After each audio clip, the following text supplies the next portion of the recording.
Antara Adam diciptakan sampai hari kiamat, banyak fitnah-fitnah yang hadir ke tengah-tengah manusia. Fitnah yang terbesar, fitnah yang terngeri, fitnah yang terhebat, fitnah yang paling berbahaya untuk umat manusia anak cucu Adam adalah Dajjal.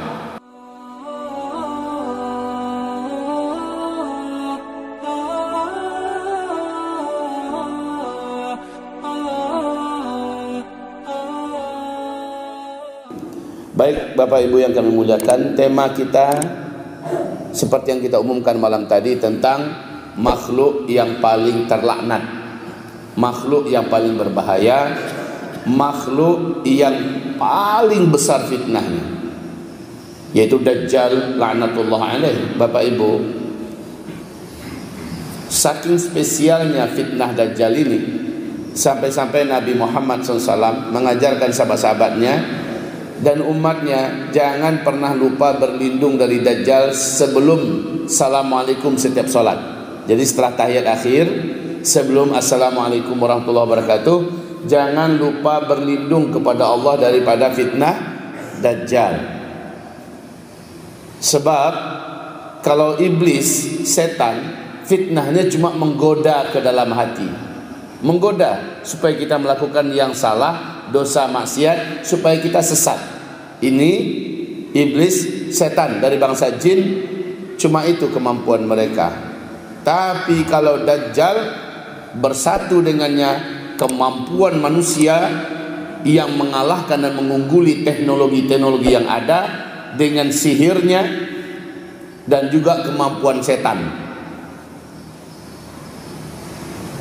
Kalau Bapak Ibu tahu fitnah Fir'aun, fitnah Namruz yang mengklaim dirinya adalah Tuhan Rabbul Alamin, dan orang-orang semacam Fir'aun ini selalu ada sepanjang sejarah yang mengklaim dirinya sebagai Tuhan. Ini belum seberapa dibandingkan dengan fitnah Dajjal. Sebab fitnah Dajjal ini dia datang ketika manusia sedang putus asa melanjutkan hidup. Kering dan kemarau yang panjang bertahun-tahun. Sementara kelaparan sudah sampai pada puncaknya yang menyebabkan manusia menjadi brutal, gelap mata, membunuh kesana kemari demi sesuap makanan. Saking beratnya, saat itu Dajjal muncul sebagai solusi yang paling berbahaya. Sebab dia datang, kata Rasulullah, membawa di belakangnya gunungan makanan yang siap dibagikan dan dinikmati hanya untuk orang-orang yang mau sujud beriman kepadanya. Sementara sihirnya mampu melakukan semua yang bisa dilakukan oleh teknologi, bahkan lebih daripada itu. Bapak lihat hujan buatan dalam film, itu teknologi, pakai hujan buatan, pembuatan film ya. Tapi Dajjal benar-benar menunjuk ke arah langit, langit yang sudah lama tak ada awan, mendadak muncul awan yang bergumpal-gumpal, lalu awan itu diarahkan kemana penduduk mau. Asal penduduknya nanti mau sujud kepadanya, dia arahkan awan palsu tersebut, kemudian turunlah kamu, hujan pun turun di sana. Uniknya, teknologi tak bisa langsung menjadikan tanah yang mati jadi subur, Pak, langsung tidak bisa. Tapi sihirnya Dajjal menjadikan tanah yang disirami hujan, buatan hujan palsu tadi, langsung tumbuh dan subur. Menumbuhkan tanaman, rumput-rumputan dan bahkan buah-buahan. Air-air sungai dijadikan mengalir kembali. Dan itu Dajjal menuntut sujud kepada saya. Kemudian kata Rasulullah, di tangan kanannya Dajjal dan di tangan kirinya, di sebelah kiri dan sebelah kanannya, dengan ciptaan halusinasi Dajjal, diciptakan neraka. Yang tak mau sujud menyembahnya masuk neraka saya. Yang mau sujud menyembah saya, ada taman surganya, masuklah ke sini. Sayalah Tuhan kalian yang selama ini kalian sembah. Kumpul sudah, Pak, kumpul semua. Kelaparan, kehausan, putus asa dengan harapan hidup. Kemudian ada neraka buatan, ada juga ada bukti-bukti bahwa Dajjal itu memang hebat. Sujud, tapi masih tersisa beberapa orang yang tetap berdiri bertahan untuk tidak mau sujud. Lalu Dajjal bertanya kepada mereka, kalian yang masih berdiri tidak mau sujud kepada saya, apa masalah kalian? Apa kata orang ini yang masih ada sisa iman di dadanya ya? Kami tak akan sujud kecuali kepada yang bisa menurunkan hujan dari langit. Itulah Allah yang selama ini kami sembah. Maka Dajjal pun mengatraksikan kemampuannya, mendemonstrasikan kemahirannya menurunkan hujan, bahkan langsung subur seperti yang saya ceritakan tadi. Dajjal laknatullah alaih bertanya kepada orang yang tadi masih berdiri, akhirnya sujud setelah menurunkan hujan ya, setelah menumbuh suburkan. Kemudian masih ada beberapa orang yang masih bertahan. Masih ada beberapa orang yang masih bertahan untuk tidak sujud. Lalu Dajjal bertanya, kalian yang tersisa kenapa belum sujud kepada saya? Kemudian apa kata orang-orang ini? Kami hanya akan sujud kepada yang bisa menghidupkan yang mati. Apakah engkau bisa dan sanggup menghidupkan orang yang sudah mati di antara kami beratus-ratus bahkan beribu-ribu tahun yang lalu? Kata Dajjal, kalau saya melakukannya, kalian beriman pada saya adalah Tuhan kalian. Kami baru beriman dan percaya kepada engkau, kata orang-orang yang tersisa ini. Maka Dajjal mengajak, di mana pemakaman dan pekuburan kalian di sini? Setelah dikasih tahu di sana, maka Dajjal langsung mengajak semua manusia yang ada, saksikan oleh kalian. Dajjal menunjuk ke seluruh kuburan itu, dan Dajjal berkata, bangkit kalian semua. Bergerak semua kuburan itu Pak, terbelah. Ini adalah suatu fitnah yang sangat besar. Bergerak, bergetar semua kuburan itu terbelah. Keluarlah manusia-manusia, bukan tengkorak yang keluar ya, bukan pocong, tapi benar-benar manusia yang dulu wajahnya, fisiknya pernah hidup, mati lalu dikuburkan di sana. Masing-masing muncul keluar dan langsung mendatangi keluarga-keluarganya yang belum sujud. Ini memang Tuhan kita. Lihat bapakmu, lihat makmu, lihat aku suamimu, lihat aku istrimu dan sebagainya. Aku kan sudah mati, dibangunkan, dibangkitkan kembali. Dia adalah Tuhan kita. Sujudlah kepadanya. Maka sujudlah orang-orang ini. Kata Rasulullah, ketahuilah oleh kalian, semua orang yang bangkit dari kuburan itu bukanlah benar-benar manusia yang dulu meninggal, mati, dikuburkan di sana, tetapi setan-setan dari bangsa jin yang menjelma dalam wujud manusia itu dan pura-pura bangkit dari kuburan itu. Itulah setan semuanya, bukan manusia. Begitu ya. Jadi Nabi membongkar faktanya. Bapak Ibu yang kami muliakan, luar biasa. Lalu setelah itu ada kaki tangan Dajjal di daerah itu menyampaikan info kepadanya, wahai Tuhan kami yang Maha Agung, ada satu kelompok orang-orang beriman yang tidak mau datang kemari, dan mereka sampai hari ini menyatakan penolakan mereka tentang engkau.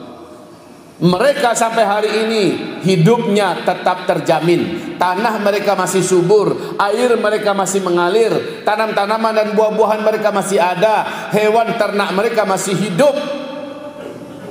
Dajjal pun bertanya dan berkata kepadanya, di mana mereka? Maka kami bisa tunjukkan kepada Tuhan yang Maha Agung di mana tempat mereka. Lalu Dajjal dengan kemampuannya bawa orang-orang yang menunjukkan jalan ini sampai di tempat itu, daerah perbukitan, subur. Sementara yang lain pada berhenti air, tanah pada mati, tumbuh-tumbuhan tak hidup, hewan ternak mati. Tapi yang ini, perbukitan ini subur, tanam-tanamannya, tumbuh-tumbuhannya, hewan ternaknya, dan orang-orang beriman beribadah kepada Allah di dalamnya. Dajjal datang ke sana, dan Dajjal berkata, ana rabbukumul a'la, ana Allah, sayalah Allah, Tuhan kalian yang tertinggi, yang memberikan kalian hidup, rezeki, yang kalian sembah selamanya adalah saya. Apa kata orang beriman di dalamnya? Kadzabta, engkau bohong. Allah yang kami sembah adalah menciptakan kamu, wahai yang terlaknat. Yende mande. Itu jawaban orang beriman, Pak. Mantap, engkau adalah Dajjal. Maka Dajjal pun murka. Apa kata Rasulullah? Dajjal pergi sambil mengembuskan nafas murkanya. lalu dia hentakkan kakinya ke tanah, kemudian dia tinggalkan negeri itu, kampung itu. Kata Rasulullah, berhenti langsung air yang mengalir di sana. Berhenti langsung air yang mengalir di sana. Menguning langsung daun-daunan yang ada, Pak. Mati tanah itu langsung. Sakti luar biasa ya, Pak ya. Sekali mendengus dia, kemudian dia hentakkan kakinya, langsung tanah itu mati. Mata airnya berhenti. Luar biasa ini, Pak. Satu kampung itu menyaksikan hewan ternak mereka langsung mati. Setelah itu Dajjal pun pergi. Pelajaran, kata Dajjal, ini pelajaran bagi orang yang tidak mau beriman kepada saya. Lalu dia pergi, pindah ke kota lain, ke kota lain, ke kota lain, dan begitulah seterusnya. Tapi ingat, ketika si Dajjal sudah berangkat, orang-orang beriman di sana langsung angkat tangan kepada Allah. Angkat tangan kepada Allah. Allah kembalikan semuanya, Pak. Tanah yang tadi mati, Allah hidupkan lagi. Rumput-rumputan yang tadi mati, Allah hidupkan kembali. Hewan ternak yang mati, Allah bangkitkan kembali. Berkat iman. Ya, dan ini penting di akhir zaman, Bapak. Di akhir zaman penting. Saya bacakan hadis, ma baina khalqi Adam ila qiyamis sa'ah fitnatun akbar minad dajjal. Antara Adam diciptakan sampai hari kiamat, banyak fitnah-fitnah yang hadir ke tengah-tengah manusia. Fitnah yang terbesar, fitnah yang terneri, fitnah yang terhebat, fitnah yang paling berbahaya untuk umat manusia anak cucu Adam adalah Dajjal. Begitu, Bapak, Ibu, hamba-hamba Allah yang saya cintai. Dajjal termasuk satu di antara 5 makhluk yang Allah panjangkan umurnya. Yang Allah panjangkan umur, satu, seluruh malaikat panjang umurnya nih sampai hari kiamat. Yang kedua, iblis. Dari seluruh setan yang ada, iblis yang dulu suruh sujud kepada Adam nggak mau, ini yang Allah panjangkan umurnya sampai hari kiamat. Yang ketiga, Ya'juj dan Ma'juj. Sekarang sudah ditembok oleh Dzulqarnain yang agung dalam surah Al-Kahfi ya. Nah, di akhir zaman, urutan itu, setelah Nabi Isa turun, Dajjal dibunuh, Ya'juj Ma'juj pun Allah lepaskan. Ya'juj Ma'juj ini Allah panjangkan umurnya. Barulah Dajjal, laknatullah alaih, ini Allah panjangkan umurnya. Dia tidak akan mati. Yang bisa membunuh Dajjal hanyalah Nabi Isa alaihissalam. Dua-duanya sama-sama bergelar Al-Masih. Isa Al-Masih dan Al-Masih Dajjal. Al-Masih ini artinya apa? Yang sanggup menyapu, menghapuskan. Apa yang dihapuskan oleh Dajjal? Iman di dalam dada orang. Apa yang sanggup dihapus oleh Nabi Isa? Kekufuran. Dan bahkan puncak fitnah itu Dajjal. Nabi Isa lah yang sanggup menghapusnya. Dan bahkan Nabi Isa pun yang menghapus semua bencana di muka bumi, semua peperangan, semua kemiskinan, kelaparan, semua penyakit, semua. Ketika Nabi Isa muncul, semuanya Allah hilangkan. Allahu Akbar. Ini berkahnya Nabi Isa ya. Munculnya Nabi Isa nanti menjadi lawan tanding daripada Dajjal. Dan Allah berikan kepada Nabi Isa 2 kali kekuatan Dajjal. Jadi hamba-hamba Allah yang saya muliakan, Rasulullah bersabda, dari total manusia yang hidup saat Dajjal itu keluar, 2/3 percaya Dajjal itu adalah Tuhan. Mereka akan sujud menyembah Dajjal ya. Mereka akan sujud menyembah Dajjal. Oh ya, tadi ada berapa makhluk yang panjang umurnya? Yang kelimanya adalah Nabi Isa alaihissalam. Ketika Nabi Isa diangkat oleh Allah, kata Nabi, waktu saya Isra Mi'raj, saya bertemu dengan saudara saya Isa, ruh dan jasadnya masih sama, masih ada, masih bersatu. Allah turunkan nanti di akhir zaman. Tapi bukan lagi sebagai Nabi, karena tak ada lagi Nabi setelah Nabi Muhammad. Dia turun sebagai Ruhul Qudus yang akan melawan Dajjal. Makanya nanti Nabi Isa nggak memimpin di akhir zaman. Dia hanya menjadi tokoh spiritual akhir zaman, mufti agung yang akan mendampingi Imam Al-Mahdi. Faham sampai di sini? Ya, baik. Hamba-hamba Allah yang saya cintai, jadi Dajjal ini waktu Nabi sudah diutus dulu, singkat cerita, baca hadis dari sini, panjang hadisnya, diceritakan oleh Fatimah binti Qais. Dajjal saat itu sedang terikat di sebuah pulau. Di pulau itu punya hutan yang sangat lebat dan ada bangunannya, bangunan tua, dan Dajjal tergeletak di lantai dalam keadaan kakinya, tangannya terikat oleh besi yang sangat besar dan berat. Lehernya juga terbelenggu dan diikat dengan besi yang besar dan berat. Sementara Dajjal berkata, saya takkan bisa menyakiti kalian. Kalian ini siapa? Kalian ini adalah kapten, dia masih Kristen Pak. Kapten dari Arab, kapten kapal dari Arab membawa 30 orang awak kapalnya. Namanya Tamim Ad-Dari, yang akhirnya masuk Islam ya. Setelah pertemuannya dengan Dajjal, Tamim Ad-Dari ini masuk Islam. Nah, Dajjal berkata, kalian dari Arab? Kami menjawab, si Tamim ini, iya benar kami dari Arab. Apakah sudah muncul seorang lelaki bernama Ahmad atau Muhammad ngaku-ngaku sebagai nabi terakhir dan dia adalah orang ummi? Maka Tamim Ad-Dari menjawab, ya dia sudah muncul. Gembiranya laki-laki yang terikat ini, ternyata dia adalah Dajjal ya. Diberitakan kepada saya syarat saya akan dilepaskan kalau laki-laki ini sudah muncul sebagai nabi. Apakah ada yang beriman kepadanya? Kata si Dajjal yang terikat ini. Tamim Ad-Dari menjawab, iya. Ada orang yang beriman, ada yang tidak. Beruntunglah orang yang beriman kepadanya, karena dia adalah orang yang benar. Dia adalah nabi yang benar. Ini yang menjadikan si Tamim Ad-Dari masuk Islam. Terakhir pertanyaan Dajjal, saya baru dilepaskan bila 3 tanda alam berikut ini sudah terjadi. Apakah sudah terjadi atau belum? Jawab ya, kata Dajjal. Dan ketiga-tiganya ini Pak, adanya di Palestina semua. Dan saya akan jelaskan pada Bapak ya. 3 tanda ini kalau sudah terjadi, saya lepas.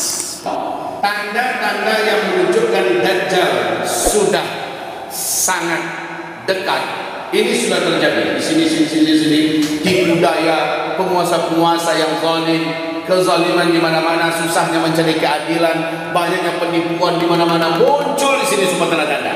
Tapi untuk tanda alam ada 3, dan 3 tanda alam itu adanya cuma di Palestina. 1, Danau Tiberias. 2, mata air Zuhar. 3, kebun kurma di Baisan. Lihat hadisnya sahih Imam Muslim di sini ya. Kemudian Nabi Muhammad SAW melanjutkan ceritanya. Dajjal bertanya, Dajjal bertanya kepada Tamim Ad-Dari, kapten kapal yang masih Kristen itu ya. Kalian tahu nggak dengan Danau Tiberias? Tamim dan anak-anak buahnya berkata, ya kami tahu, itu di Palestina. Apakah airnya sekarang masih ada atau sudah susut? Maka Tamim menjawab, sekarang airnya masih banyak, melimpah. Oke, kalau nanti airnya sudah sudah menyusut, itu pertanda saya telah dilepaskan. Apakah kalian tahu dengan mata air Zuhar? Tamim Ad-Dari menjawab, ya kami tahu. Apakah mata air itu masih mengeluarkan air atau sudah berhenti mengeluarkan airnya? Maka menjawablah Tamim Ad-Dari, sekarang airnya masih banyak keluar dari mata air itu. Penduduk minum, makan dan bercocok tanam dari sumber mata air tersebut. Kalau mata airnya sudah berhenti, tidak lagi keluar, itu pertanda saya telah dilepaskan. Dan yang ketiga, dia bertanya lagi, apakah kalian tahu dengan kebun kurma di Baisan, masih di Palestina Pak, tapi berdekatan dengan perbatasan Yordania ya? Tamim dan kawan-kawan menjawab, masih. Saya tahu, kami tahu. Apa yang ingin kau tanyakan? Apakah kurma itu sekarang masih berbuah? Oh masih, buahnya lebat dan enak sekali. Nanti kalau dia sudah rusak buahnya, sudah tidak berbuah, itu pertanda saya telah dilepaskan. 3 tanda alam ini telah saya kunjungi pertama sekali 2019. Saya bawa terus jamaah, menggigil jamaah ketakutan. Kenapa emangnya?